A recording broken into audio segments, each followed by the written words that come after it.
영혼의 숲 한밤중에 하늘은 어둡고 구름이 낮게 드리워져 있었다. 한적한 시골 마을로 이어지는 좁은 도로는 희미한 가로등 불빛만이 길을 비추고 있었다. 길을 따라 걷던 혜진은 자정 무렵이 되어서야 집에 도착할 수 있을 것 같았다. 그녀는 하루의 피로를 잊기 위해 음악을 듣고 있었지만 어딘가 불안한 기분이 들었다. 길 한가운데서 갑자기 전조등이 켜진 차 한 대가 나타났다. 차는 천천히 다가왔고 혜진은 직감적으로 위협을 느꼈다. 그녀는 길을 벗어나기 위해 주변을 둘러보았지만 양쪽 모두 나무와 덤불로 가득 찬 깊은 숲뿐이었다. 그때 차에서 내린 남자가 혜진에게 다가왔다. 이 밤중에 혼자 여기서 뭐 하는 거야? 남자는 웃으며 물었다.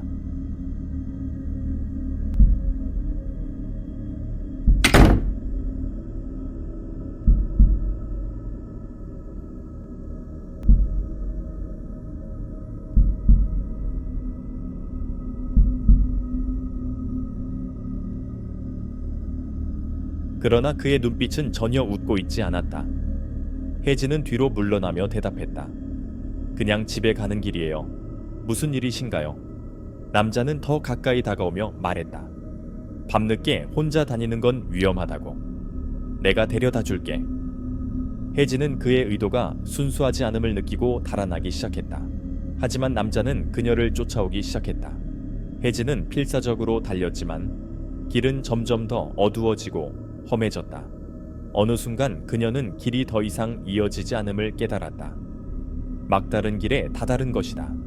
혜진은 뒤를 돌아보았다. 남자는 여전히 그녀를 쫓고 있었고 점점 가까워지고 있었다. 혜진은 다시 달리기 시작했다. 숨이 차오르고 다리가 아파왔지만 멈출 수 없었다.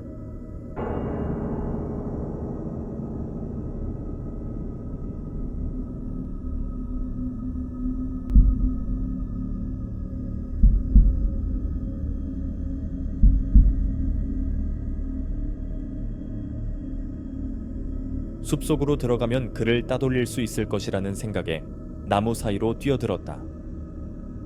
숲속은 더욱 어두웠고 발목을 잡는 덩굴과 나무 뿌리들이 그녀를 방해했다. 혜진은 몇 번이나 넘어졌지만 다시 일어나 달렸다. 남자의 발소리가 가까워질수록 그녀의 심장은 더욱 빠르게 뛰었다. 갑자기 혜진은 앞을 가로막는 커다란 나무를 보고 멈춰 섰다. 더 이상 도망칠 곳이 없었다. 혜진은 숨을 고르며 뒤를 돌아보았다. 남자는 더 이상 보이지 않았다. 그는 어디로 간 것일까? 숨소리조차 들리지 않는 고요함 속에서 혜진은 주변을 둘러보았다. 그러다 갑자기 그녀의 등 뒤에서 차가운 손이 그녀의 어깨를 잡았다. 혜진은 소리를 지르며 몸을 돌렸지만 아무도 없었다. 그때 그녀의 앞에 갑자기 나타난 남자의 얼굴이 보였다. 그는 무표정하게 그녀를 내려다보며 말했다. 여기서 끝이야.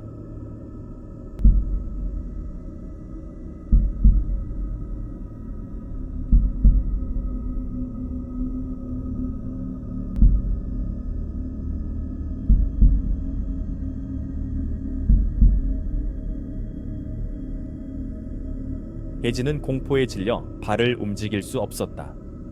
남자는 손을 뻗어 그녀를 붙잡으려 했지만 혜진은 마지막 힘을 짜내어 그를 밀쳐냈다. 그녀는 다시 숲속으로 달려갔다. 나무와 덩굴을 헤치며 그녀는 자신을 기다리는 무엇인가를 향해 달려갔다. 그러나 숲의 깊숙한 곳에서 혜진은 더 이상 갈 수 없음을 깨달았다. 그녀의 앞에는 끝없는 절벽이 펼쳐져 있었다. 혜진은 절망적으로 뒤를 돌아보았다. 남자는 여전히 그녀를 쫓아오고 있었다. 그녀는 두려움에 떨며 절벽 끝에 서서 아래를 내려다보았다.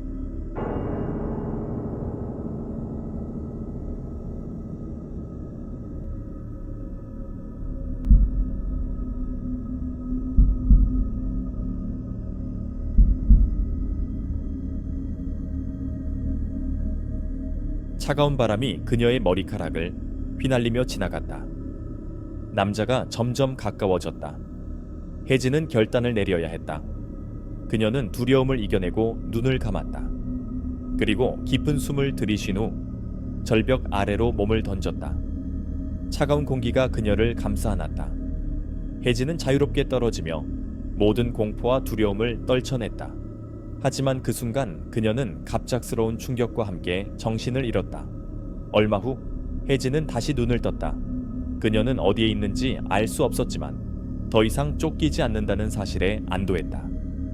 그녀는 어둠 속에서 일어나 주변을 둘러보았다.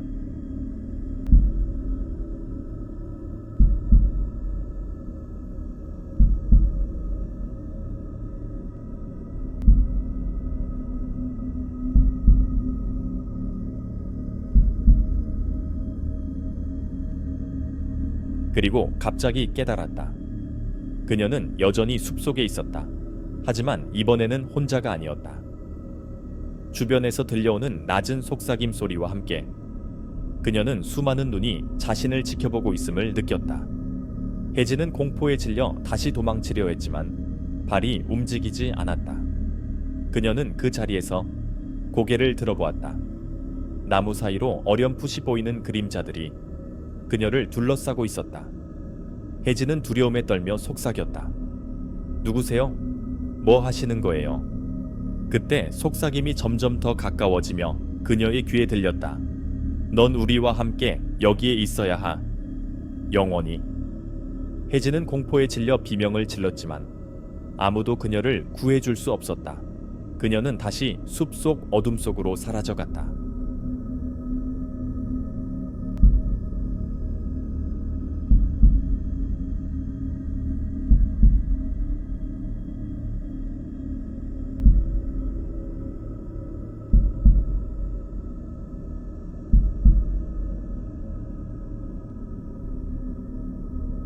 막다른 길에서 시작된 그녀의 이야기는 끝이 없었다. 혜진은 이제 숲의 일부가 되어 영원히 그곳에 남게 되었다. 혜진이 숲의 일부가 되어 영원히 그곳에 남게 된 후 그 마을에서는 기묘한 소문이 돌기 시작했다. 밤이 되면 사람들이 종종 숲 근처에서 들리는 비명 소리와 누군가의 발소리를 듣는다는 것이었다. 마을 사람들은 그 길을 막다른 길이라고 부르며 그곳에 가면 돌아오지 못할 것이라고 경고했다. 몇 달 후 대학생인 민수와 그의 친구들은 그 이야기에 흥미를 느끼고 진실을 확인해 보기로 했다. 민수는 초자연 현상에 관심이 많았고 친구들과 함께 그 길로 모험을 떠나기로 결심했다.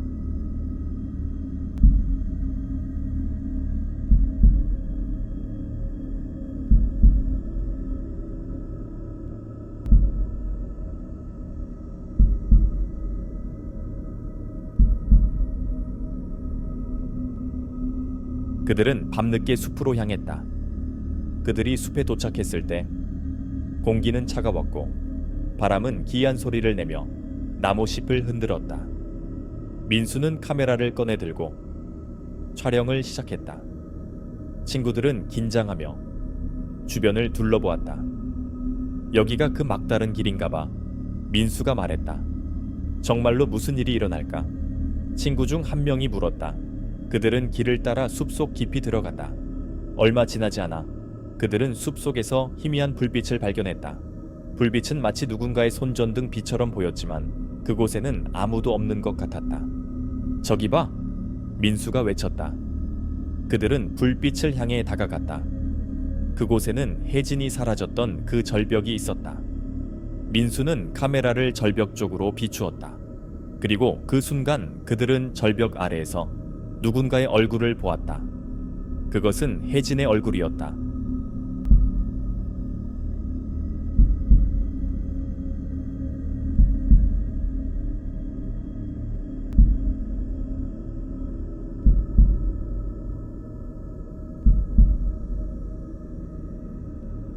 그녀는 눈을 크게 뜨고 그들을 바라보고 있었다. 저기 사람이 있어. 친구들이 외쳤다. 하지만 그들은 곧 그것이 사람이 아니라 영혼이라는 것을 깨달았다. 혜진의 얼굴은 점점 더 가까워졌고 그녀의 손이 절벽 위로 올라왔다. 민수는 공포에 질려 카메라를 떨어뜨렸다. 빨리 도망쳐. 민수가 외쳤다. 그들은 절벽에서 도망치기 시작했다. 그러나 숲속은 그들에게 더 이상 길을 허락하지 않았다. 나무들은 그들을 가로막고 덩굴은 그들의 발을 잡아당겼다. 그들이 도망치려 할수록 숲은 점점 더 그들을 안으로 끌어들였다. 이곳에서 빠져나갈 수 없어. 한 친구가 외쳤다. 민수는 마지막 힘을 다해 나무 사이로 길을 뚫으려 했지만 숲은 그를 놓아주지 않았다. 그들은 점점 더 깊이 빠져들었고 결국 혜진의 영혼과 함께 그곳에 갇히게 되었다. 이제 그들도 숲의 일부가 되었다. 매울 사람들은 여전히 그 길을 피했다. 밤마다 들리는 비명소리와 발소리는 이제 더 이상 하나가 아니었다.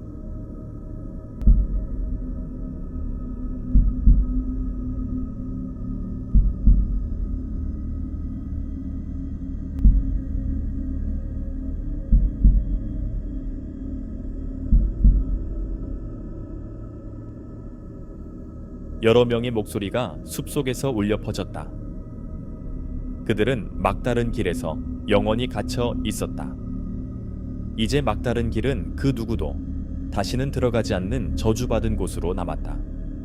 그곳에서 사라진 사람들은 영원히 돌아오지 못했고 그들의 영혼은 숲속에서 영원히 방황하게 되었다. 그 마을 사람들은 그 길을 절대로 가로지르지 않았고 아이들에게도 그곳에 대해 경고했다. 그리고 여전히 밤이 되면 숲속에서 들려오는 비명소리와 발소리는 마을 사람들의 귀를 괴롭혔다. 그 소리들은 막다른 길, 이 여전히 저주받은 장소임을 상기시켜 주었다. 아무도 그 길의 끝이 어디인지, 그 끝에 무엇이 있는지 알 수 없었지만 그들은 확실히 알았다. 그곳은 아무도 가서는 안 될 장소라는 것을. 그리고 그렇게 막다른 길은 여전히 그곳에 남아 어둠 속에서 자신의 비밀을 간직하고 있었다.